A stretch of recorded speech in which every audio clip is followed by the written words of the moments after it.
Korutla municipal కార్యాలయం ఆధ్వర్యంలో తెలంగాణ రాష్ట్ర ప్రభుత్వం చేపట్టిన స్వచ్ఛదనం పచ్చదనం ఏర్పాటు చేశారు।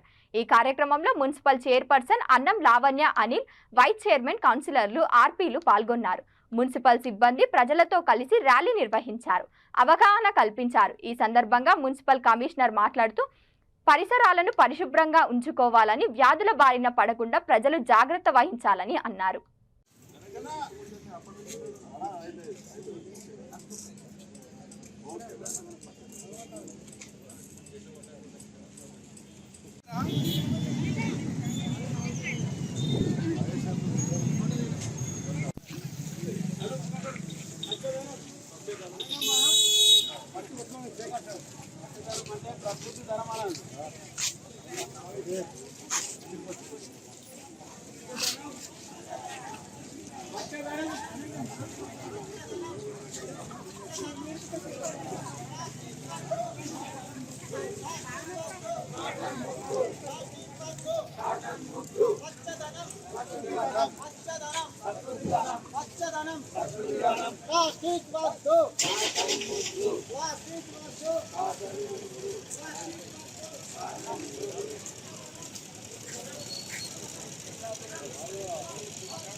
స్వచ్ఛదనం పచ్చదనం ప్రోగ్రామ్ నిర్వహించడం జరిగింది। ప్రజలందరూ అప్పుడు అవగాహన, ప్రజల కోసం ఇది మెయిన్ అవగాహన కల్పించడానికి ప్రోగ్రామ్ చేయడం జరుగుతుంది।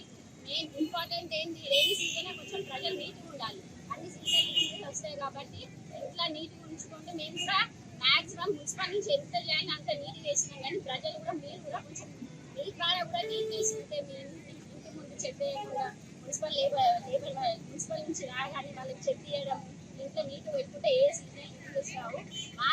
తెలంగాణ గౌరవ ముఖ్యమంత్రులు రేవంత్ రెడ్డి రాష్ట్రం లోపల స్వచ్ఛదనం పచ్చదనం, స్వచ్ఛదనం అంటే మనము ఏదైతే ఇంట్లో చెత్తను బయట వేయకుండా మున్సిపాలిటీ ఇవ్వడం జరుగుతుంది, దాని స్వచ్ఛత అంటారు। పచ్చదనం ఏంటంటే మనము హరితహార ప్రోగ్రాం భాగం లోపల పచ్చదనం ప్రతి ఒక్కళ్ళు ఆరు బయట ఇంటి ముంగట ఒక చెట్టు నాటి పచ్చదనాన్ని ఆక్సిజన్ లెవెల్ పెంచాలి।